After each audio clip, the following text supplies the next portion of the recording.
भाई dean Elgar, ये Elgar की एल्गार जो है ना, ये अपने तो समझ में आ नहीं रही है। बंदे ने पिछली बार सिंगल हैंडेडली साउथ अफ्रीका को श्रृंखला जिताई थी।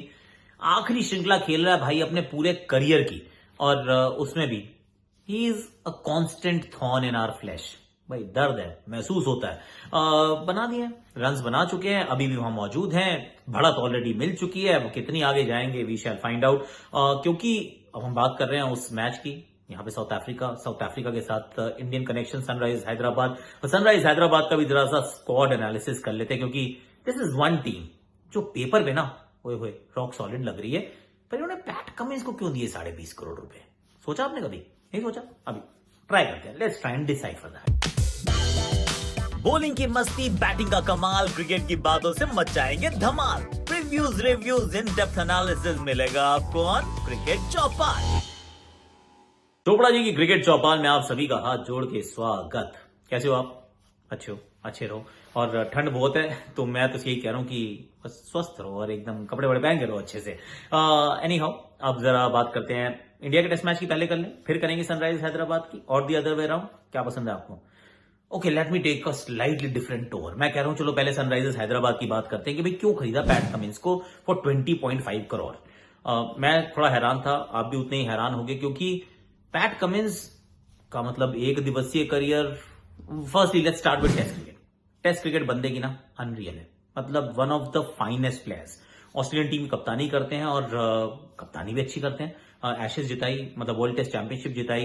अभी वनडे की कप्तानी करते हुए उन्होंने वर्ल्ड कप जिताया, which is phenomenal. I mean ये बड़े जबरदस्त आंकड़े हैं जिनके तरफ अगर आप देखते हैं तो आपके दिल से रिस्पेक्ट निकलती है। पैट कमिंस द कैप्टन के लिए, Pat Cummins the test player, may be Pat Cummins the ODI player, लेकिन Pat Cummins the T20 player. और यही बड़ा सवाल है, 20.5 करोड़। भाई क्यों, ऐसा क्या हो गया अचानक?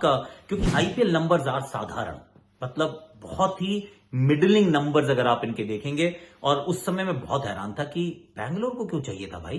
बैंगलोर के पास कप्तान भी है, बैंगलोर खेलती चिन्ना स्वामी पे। इतना सा नन्नू सा ग्राउंड है, इत्तू सा ग्राउंड, इतने से ग्राउंड के ऊपर एकदम सपाट पिच और पैट कमिंस द बॉलर। मैंने कहा ये भाई टेंस का पहाड़ा पड़ा जाएगा। 4 ओवर में 40 जो है शायद औसतन बन जाए, 9 साढ़े 9 रन प्रति ओवर तो पक्के हैं। पर ये गए 20 करोड़ तक कि हमें चाहिए PAT Cummins, PAT Cummins, PAT Cummins. Okay fine. In fact उनको ऑलरेडी एक क्रिसमस निकल गया है, पर कार्ड भेजो, न्यू ईयर का कार्ड भेजो, दिवाली कार्ड भेजो।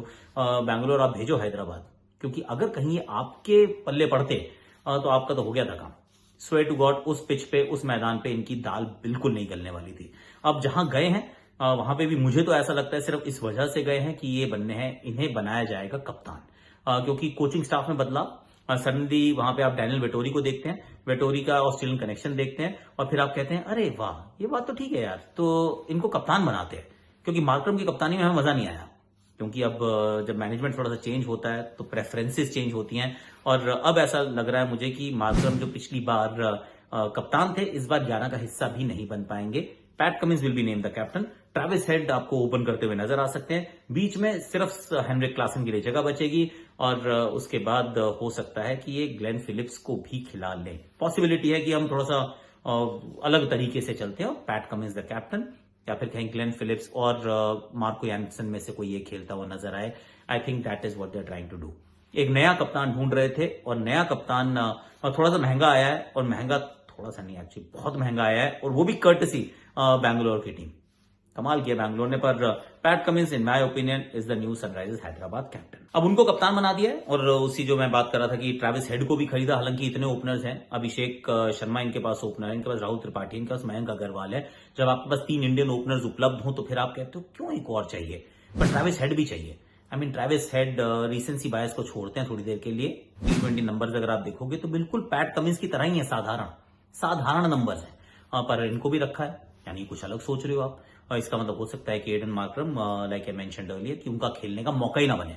वहां पे हेनरिक क्लासन, क्योंकि ही इज क्लास, तो वो तो खेलें, और ग्लेन फिलिप्स के रूप में नीचे, या फिर इनके पास और भी विकल्प मौजूद हैं। वैसे इनका जो स्टील ऑफ द डे था उस दिन था, वो था वनिंदु हसरंगा, क्योंकि 1.5 करोड़ बेस प्राइस में भाई मिल गया इनको, जो कि मिलने का कोई चांसेस नहीं था। पर बड़ा अच्छा, ये बड़ा अच्छा बाय हो गया, क्योंकि आपके पास मयंक मार्कंडे हैं, वॉशिंगटन सुंदर हैं, अब आपके पास वनिंदु हसरंगा आ गए, तो वो भी एक आप चेंज कर सकते हो। मन करे कि मार्को यानसन भी नहीं खिलाएंगे, हम ग्लेन फिलिप्स भी नहीं खिलाएंगे, क्योंकि वहां हम अब्दुल समद को खिला सकते हैं। तो हम ना खिलाते हैं वनिंदु हसरंगा को, वॉशिंगटन सुंदर को और मयंक मार्कंडे को। ये 3 स्पिनर हो गए, Bhuvneshwar Kumar, Umran Malik, Pat Cummins, and they have again battery of fast bowlers. Indian T Natarajan उनके पास हैं और अभी जयदेव उनादकट उन्होंने खरीद लिए हैं। जब इतने सारे इंडियन फास्ट बॉलर विकल्प आपके पास होते हैं तो फिर आप उनको आसानी से रोटेट करके खिला सकते हैं।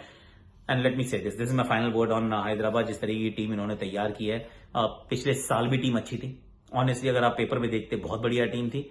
क्वालिफाई जरूर करना चाहिए था, बॉटम ऑफ द टेबल के इर्द गिर्द घूम रहे थे। पर यहां पर भी जब आप टीम देखते हैं, जब पिछले साल अच्छी टीम थी उसमें किसी को रिलीज ज्यादा किया नहीं था, उस टीम को और पुख्ता कर लिया है और मजबूत कर लिया है। तो फिर पेपर पे अगर आप कहेंगे तो okay, go Hyderabad, please prove us wrong. पर ये एक ऐसी टीम है अभी भी जो पहुंचनी चाहिए टॉप 4 में, और अगर पोडियम के इर्द गिर्द भी नजर आए तो आई वोंट बी हैरान at all. Hyderabad is a good team, trust me. अब हैदराबाद से रुक करते हैं डीन एल्गर साहब का, क्योंकि एल्गर साहब ने कमाल किया। वैसे तो केएल राहुल की यहां चर्चा करते हैं क्योंकि केएल राहुल ने बना दिया शतक।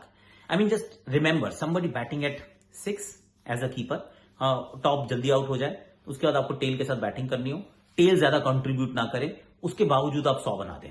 टीम का टोटल 245, उसमें केएल राहुल का शतक। आई मीन ये स्पेशल नॉक थी यार, बहुत स्पेशल नॉक थी। और ये मुझसे एक्चुअली ट्विटर पे किसी ने पूछ लिया, एक्स पे किसी ने पूछ लिया कि अरे this will go down as one of the best knocks by an Indian opener, Indian player. मैंने कहा देखिए जी, बेस्ट नॉक तो तभी डिसाइड करेगा, वो ब्रॉडकास्टर डिसाइड करेगा, वो मीडिया और सोशल मीडिया डिसाइड करेगा, क्योंकि जिस चीज को ज्यादा प्ले अप किया जाता है वो बहुत इंपॉर्टेंट बात बन जाती है आजकल। And I think that is what is going to happen, क्योंकि इस बंदे ने कितने 7-8 जो भी इनके शतक हैं टोटल टेस्ट क्रिकेट में, मोस्ट जो शतक हैं वो भारी आए हैं, वो सेना कंट्रीज में भी आए हैं, इंग्लैंड में आए हैं। सेंचुरियन में he is become the only the first batter, actually first overseas batter to score 2 test centuries. पिछले साल, इस साल, पिछले साल बतौर ओपनर, इस बार बैटिंग विद द टेल, कमाल तो किया है। पर टीम ने 245 बनाए, विच मेरे विचार में वैसे थोड़े कम थे, रन चाहिए थे यहाँ पे कम से कम 300, थोड़ा पिछड़ गए। उसके बाद आपके सामने डीन एल्गर आ जाते हैं। अब एल्गर के खेलने का तरीका वैसे तो बड़ा यूनिक है, क्योंकि टिपिकल ओपनर वो बिल्कुल खड़ूस पुराने जमाने वाले ओपनर की तरह खेलते हैं कि मेरे बॉडी पे डालोगे तो रन बनाऊंगा, ड्राइविंग में ज्यादा नहीं करूंगा। पर इस मैच में तो ड्राइविंग भी किया है यार, मतलब through the covers, mid off region से बहुत बढ़िया ड्राइव मारे हैं और ऑलमोस्ट लाइक फ्लॉलेस पारी खेली, और अभी भी खेल रहे हैं, ही स्टिल देयर। तो वो जब तक हैं तब तक तो उम्मीद कायम है। पर एक बात और है कि तेम्बा बबूमा बैटिंग नहीं करेंगे। जब उन्होंने बैटिंग नहीं करनी है तो फिर आप समझ सकते हैं कि वो 5 आउट नहीं, वो 6 आउट हैं, and therefore you are only a wicket away कि आप फट से टेल के अंदर पहुंच जाएंगे, and that you can wrap up things quickly. 50 run की लीड अफोर्डेबल, और 100-110 रन की लीड, वहां मुझे लगता है कि भारत फंस जाएगा। अब सवाल यही है कि गड़बड़ हुई कहां पर। पहली बात तो मुझे लगता है कि प्रसिद्ध Krishna just could not find his rhythm, मतलब वो लाइन लेंथ पकड़ ही नहीं पाए पूरे दिन, और ये एक थोड़ी समस्या है जब आप डेब्यू कर रहे हैं, पहला मैच है, can actually get to you sometimes.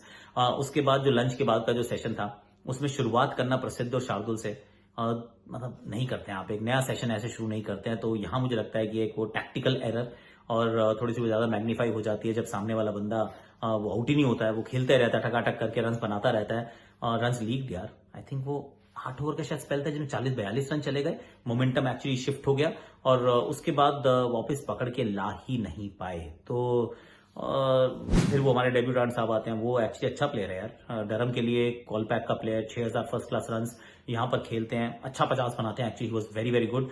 तो उनके आउट होने के बाद लगा कि शायद गेम में तो हैं, क्योंकि एक समय तो लग रहा था कि आउट ही नहीं होगा बंदा, चले ही जा रहा है, 3 ही आउट रहेंगे, पर एटलीस्ट 5 प्लस बबूमा 6, तो we are still in it. पर मैजिक चाहिए, थर्ड डे की मॉर्निंग मैजिक चाहिए कि पहले सेशन में बची विकेटें चटकाइए, 40-45 रन की लीड हो जिसको आप कवर कर सकते हैं, क्योंकि बाद में बॉल जरूर टर्न होगा, पिच खुलेगी, वहां पे Ashwin could actually play a big role. पर अभी तक तो South Africa once again courtesy Dean Elgar और Kagiso Rabada as a bowler, I mean हमारे सर पे चढ़ के बोल रहे हैं, और थोड़ा सा पिछड़ा हुआ है भारत इस मुकाबले में। आज के लिए वैसे मेरे पास इतना ही है। Like, share, subscribe, comment, notification घंटी बजा दीजिएगा, और बताइएगा आप क्या लग रहा है, पहले तो इंडिया का वापसी करेगा, क्वेश्चन नंबर 1, और सेकंड क्वेश्चन, सनराइज हैदराबाद की टीम कैसी लग रही है, अभी भी पेपर टाइगर्स है या फिर एक्चुअली में इस टीम का सूर्योदय होगा? Tell me in the comment section.